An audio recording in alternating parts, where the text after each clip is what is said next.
नमस्कार साथियों, prime Hindi YouTube channel पर आपका स्वागत है।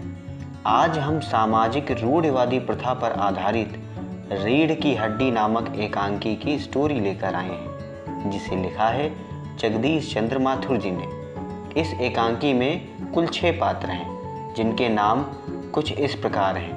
पहला नाम बाबू रामस्वरूप, उनकी पत्नी का नाम प्रेमा, रामस्वरूप की पढ़ी लिखी बेटी उमा और उनके घर का नौकर रतन। इसके अलावा रामस्वरूप की बेटी से अपने बेटे की शादी तय करने आए गोपाल प्रसाद, जो पेशे से वकील हैं, तथा उनका बेटा जिनका नाम शंकर है, वो बीएससी पास किए हुए हैं, चरित्र से हीन हैं तथा उनकी शारीरिक विशेषता झुकी हुई रीढ़ है।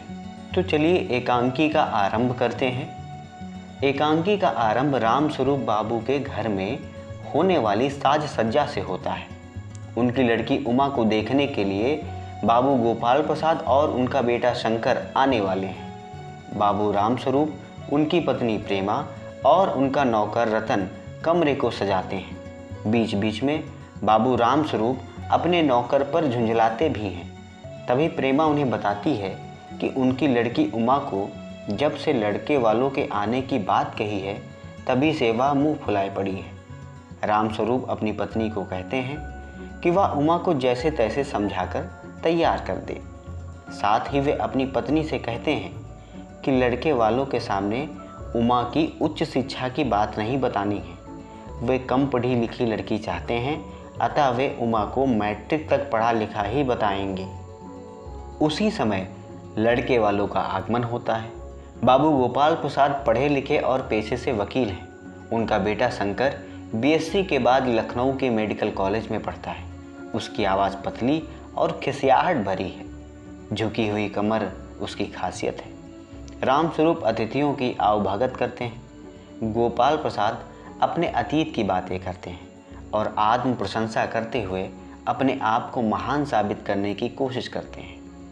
कुछ ही देर बाद गोपाल प्रसाद विवाह को बिजनेस कहकर विवाह की बात छेड़ते हैं। रामस्वरूप उनके लिए नाश्ता लाकर उनकी सेवा करते हैं। कुछ इधर उधर की बातों के बाद गोपाल प्रसाद स्पष्ट कहते हैं कि उन्हें कम पढ़ी लिखी लड़की चाहिए। उनका मत है कि लड़कियों को अधिक पढ़ाना बेकार है। पढ़ना और कमाकर लाना तो केवल पुरुषों का काम है। स्त्रियों का कार्य तो केवल घर गृहस्थी संभालना है। गोपाल प्रसाद कहते हैं कि उच्च शिक्षा प्राप्त करना केवल लड़कों का अधिकार है, लड़कियों का नहीं। उनका लड़का शंकर भी उनकी इस विचारधारा का समर्थन करता है।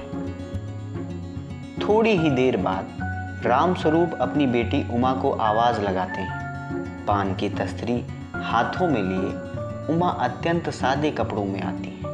उसकी आंखों पर लगे चश्मे को देखते ही गोपाल प्रसाद और शंकर चौंक पड़ते हैं।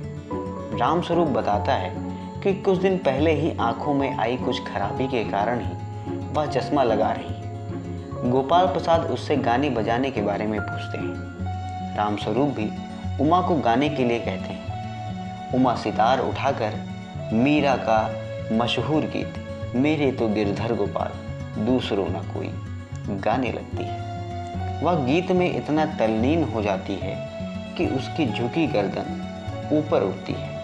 तो वह शंकर को देखती है। शंकर को देखते ही वह गाना बंद कर देती है। तब गोपाल प्रसाद उससे पेंटिंग, सिलाई और अन्य चीज़ों से संबंधित सवाल पूछते हैं, किंतु उमा कोई उत्तर नहीं देती। गोपाल प्रसाद उसे बोलने के लिए कहते हैं। रामस्वरूप भी अपनी बेटी को जवाब देने के लिए कहता है। तरह तरह के सवालों से अपमानित उमा कहती है कि लड़कियां केवल निर्जीव वस्तुएं अथवा बेबस जानवर नहीं होती, उनका भी मान सम्मान होता है। इस प्रकार तरह तरह के सवाल पूछकर उन्हें अपमानित करना उचित नहीं है। इस पर गोपाल प्रसाद बहुत क्रोधित हो जाते हैं। गोपाल प्रसाद जाने के लिए उठते हैं। तब उमा उन्हें बताती है कि जिस लड़के के लिए वे सर्व गुण संपन्न लड़की चाहते हैं, उनका वह लड़का लड़कियों के हॉस्टल के इर्द गिर्द ताक झांक करता हुआ कई बार पकड़ा गया है। गोपाल प्रसाद को पता चल जाता है